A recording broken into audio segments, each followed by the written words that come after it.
Den quadro di Dia di Batico, abbiamo visitato Reina Beatrix School, imitato por a papi klas ng vijfde klas, 3 vijfde klas. Riba é tema de Batico. Mas eu penso que na mesa hobby de Batico, não tem alguma pergunta e me pode donar e charla como te dona normalmente, nanang e explica um pouco mais de Batico, pero especialmente para reconhecer que nan cada porti parte de Batico den nang e na por logra coisa grande para mês e para Aruba, sem nada determinar para fazer.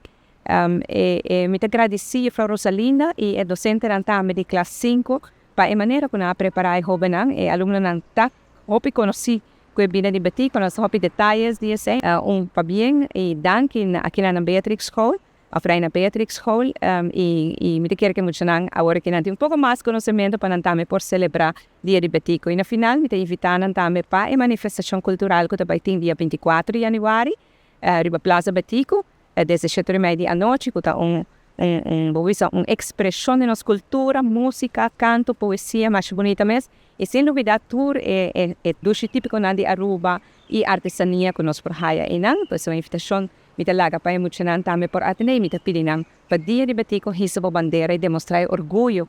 Orgulho que nós sente que o país aqui a conhecer uma grande pessoa de maneira Batico Cruz.